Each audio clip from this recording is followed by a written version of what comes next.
Comunidade Paz e Bem, bom dia. Meu nome é Adriana, sou a Adriana de Nanã, do Ilha Monanã, e como sempre eu tenho a grata satisfação de estar aqui mais uma manhã com vocês. Bom, a gente vem nessa série, de episódios refletindo sobre o livro da Sobonfu Somé, O Espírito da Intimidade.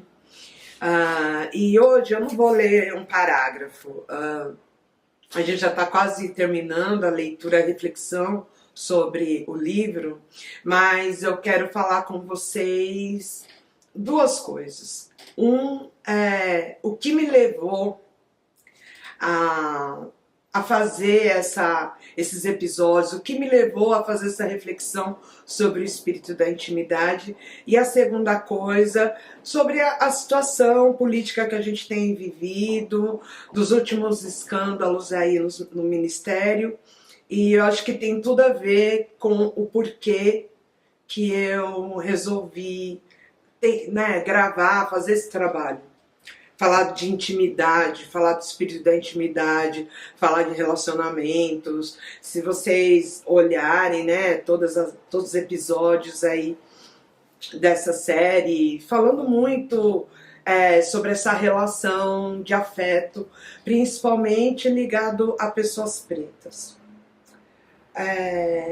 O que me motivou a refletir sobre isso, primeiro que nos últimos anos, quanto mais eu me aprofundo na filosofia africana, quanto mais eu pesquiso sobre a cultura de matriz africana, quanto mais eu me aprofundo na espiritualidade africana, da matriz africana, mais eu entendo o quão profundo foi o trabalho do nosso colonizador. O quão profundo. E é muito doido, porque quanto mais a gente acha que está descolonizado, letramento racial e fortalecido e tal, mais você percebe que precisa cavar. Cavar mesmo. Cavar dentro da gente. A consequência todo o processo escravagista, a consequência dessa sociedade, dessa estrutura racista que a gente vive, todos nós saímos perdendo, principalmente pessoas pretas. Todo mundo já ouviu falar da solidão da mulher negra, por exemplo, e que é um fato. E é muito interessante que às vezes eu vejo meninas de 20 e poucos anos falando de solidão da mulher negra. Não é isso. Quando a gente fala de solidão da mulher negra, a gente está falando de mulheres maduras que passaram uma vida cuidando de todo mundo, não tendo o direito de ser cuidada, na maioria mães solos, porque são mulheres descartáveis. Nós somos descartáveis. Então a gente acaba criando nossos filhos sozinhas, a gente cuida dos nossos mais velhos sozinhas, e muito dificilmente a gente tem uma figura masculina, isso estou falando de relações afetivas, que eu posso falar do meu universo, inclusive, que você tem uma figura para estar ali de mãos dadas com você, parceiro, companheiro, dividindo tudo isso com você. E por N motivos. Pelo descarte, que somos descartáveis, porque está aí pregado, está aí definido na sociedade que o ideal da mulher perfeita, a mulher para casar, é aquela quanto mais clara, quanto mais branca, quanto mais frágil, inclusive. A mulher preta não tem direito de ser frágil. Já começa por aí. Igual eu questiono muito, o feminismo. Hoje se discute o feminismo negro, mas eu, enquanto uma mulher preta de terreiro, enquanto uma mais velha de terreiro, eu ainda sinto esse feminismo negro muito permeado por esse feminismo branco, que foi criado por mulheres que brigavam pelo direito de trabalhar. E eu digo, quando né, sociedade moderna, quando que uma mulher preta teve o direito de não trabalhar? As nossas lutas são outras. Mas não só isso. Nas relações de afeto também. De ser aquela que nunca é desejada, nunca é aquela para ser levada para o altar, nunca ser aquela da família, né? Na família inteira. De ter a figura masculina e feminina. Muitas mulheres cresceram sem a referência masculina também dentro de casa. E muitas vezes o que elas têm de referência são de força, de potência, são de mulheres pretas, suas mais velhas. Enquanto muitas vezes seus pais, avós, tios, irmãos se perderam ou na bebida, ou nas drogas, ou estão por aí, ou preso, ou assassinado, né? Como eu digo, a mulher preta é aquela que sobra. A partir de toda a neopolítica, né, da necropolítica, na verdade, a partir de toda a necropolítica, com encarceramento em massa, com genocídio em massa, o que sobra é a mulher preta, né? Que é o que leva mulheres a passar uma vida de solidão, uma vida cuidando e não sendo cuidada, acolhendo e não tendo o direito de ser acolhida, não sendo aquela escolhida para andar de mão dada, para entrar, né, na igreja ou no templo, seja lá onde for, de mãos dadas com seu companheiro. Nunca é a escolhida, por um lado. Por outro lado, a gente tem um outro fenômeno também muito complicado, e que infelizmente, mesmo as pessoas do movimento negro acabam alimentando isso também, que eu vou falar da solidão do homem preto, talvez, mas o lugar que o homem preto é colocado, né? Porque o homem preto, e eu uso muito exemplo do Ogum, né? Pai Ogum é um orixá muito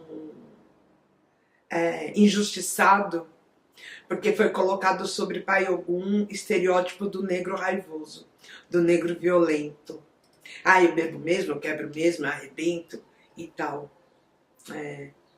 E às vezes, e muitas pessoas do próprio orixá acabam alimentando isso, né? Esse estereótipo.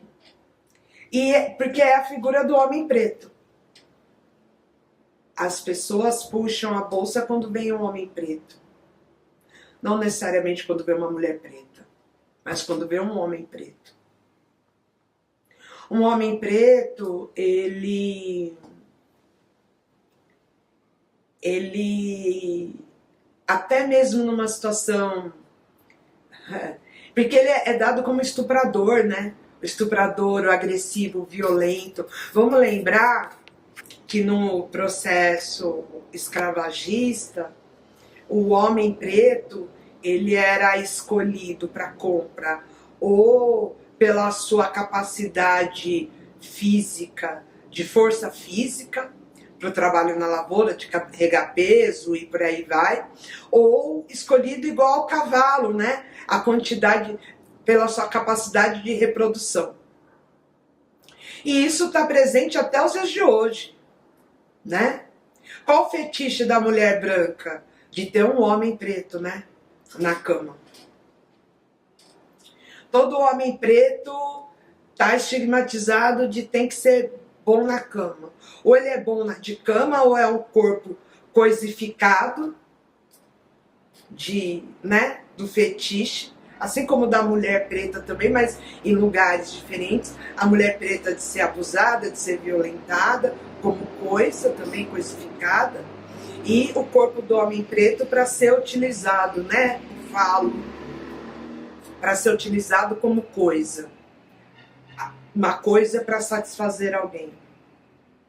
Ou então, um corpo preto desse homem para ser coisificado, que deve ser dizimado, deve ser destruído para manter a pureza, e a fragilidade feminina, porque o homem preto é visto sempre como uma figura perigosa, sexualmente perigosa. E isso é muito triste, porque eu tenho visto, e eu convivo com muitas jovens, eu convivo, né, todo mundo, eu sou ativista do movimento negro, oriunda do movimento hip hop, atendo muita juventude, e o que me entristece é o ódio cada vez mais latente contra homens pretos. Até de filhas contra pais. São poucos pais dentro de casa.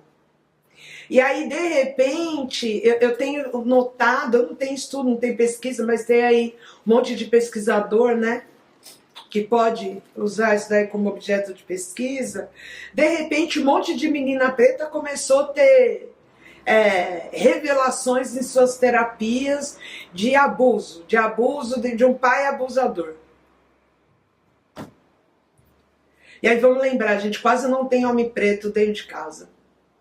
A gente quase não tem um homem preto, pai de família, provedor que mantém a família. A maioria são mulheres sozinhas. Lembra que a gente fala da solidão da mulher preta? E aí quando tem uma família estruturada, é algo para se observar. Aí esses pais... E eu não estou desmerecendo quem de fato sofreu abuso. Mas eu tenho me questionado quanto tudo isso é abuso de fato. Todo homem preto é abusador, inclusive os pais, os poucos pais que ficaram. Os poucos pais que ficaram agora são taxados como abusadores. E quanto mais escuro, mais perigoso ele é. Isso que eu estou trazendo, que é um pouco de um desabafo, que me preocupa, de onde que a gente vai parar. Onde todo mundo é muito facilmente condenado. E entendam, né? Eu falei, tem relação com os fatos recentes entre o Ministério do Desenvolvimento Humano e o da Igualdade Racial. Não estou aqui defendendo nem A nem B, muito pelo contrário, mas o que me incomoda são como que as situações são tratadas. Porque os homens brancos, né? Até isso eles podem fazer tranquilamente. Eles podem assediar, eles podem violentar, eles podem tudo. Eles podem tudo. Que as consequências não são as mesmas. Não são as mesmas. E é algo que a gente precisa refletir. E se tem algo errado, deve ser apurado, deve ser apurado. Se tem algo errado, deve ser exposto, deve ser exposto. Mas o que eu tenho para perguntar é, será que todo mundo tão dedicado na exposição do caso recente, onde estão ligados pessoas pretas e um homem preto retinto, tem a mesma dedicação na exposição dos casos de homens brancos? Eu acho que é algo para a gente pensar. E isso tem tudo a ver com as reflexões do espírito da intimidade. Porque o distanciamento da nossa natureza, a natureza enquanto cultura preta, enquanto pessoas de matriz africana, de uma filosofia não ocidental, mais violentos e agressivos nós estamos nos tornando de condenar tudo e todos numa facilidade muito grande. E eu fico pensando o quanto que, por mais que a gente se acredite com letramento racial, por mais que a gente se acredite descolonizado, o quanto que acabamos trabalhando em função do capital, em função do opressor, em função do colonizador. Mesmo quando a gente acredita que está numa guerra, né, justa, eu acho que a gente precisa se rever individualmente, para que tenhamos a capacidade, o direito de receber o espírito da intimidade. Receber o espírito da intimidade é ter o direito de amar e ser amado, é ter o direito de amar e ser amado com respeito e com carinho, respeitando a família e os núcleos familiares. É a gente pensar na consequência de cada ato nosso na nossa comunidade. É se movimentar. O jeito preto de ser é muito diferente do que eu tenho visto. E quanto mais eu leio os Itãs, quanto mais eu ouço orixá, quanto mais eu leio os filósofos africanos, mais eu entendo que a gente está numa roda girando muito fora do nosso eixo. E para que a gente seja feliz, que a gente tenha o direito de se realizar e tenha o direito de ser feliz, a gente precisa se rever em todas as nossas ações e a consequência também das nossas ações. Inclusive, né, tanto os homens quanto as mulheres, eu acho que todos nós. Enquanto a gente não sair dessa arena de acusação, de apedrejamento, a gente não vai deixar de servir à branquitude e servir ao colonizador. Bom, espero que vocês tenham gostado da reflexão do dia de hoje. Um beijo grande e até semana que vem. Oi, já ia me esquecendo de informação super importante de passar para vocês, que é apresentar a equipe maravilhosa que me ajuda para entregar esse trabalho lindo para vocês. Bom, vamos lá. Na captação e edição de vídeo, nós temos a Aline Rocha, a querida Ifachei. Na produção, nós temos Flávia Alves, nossa Ifacheuá, e Gleice Bezerra, Ifabemileque.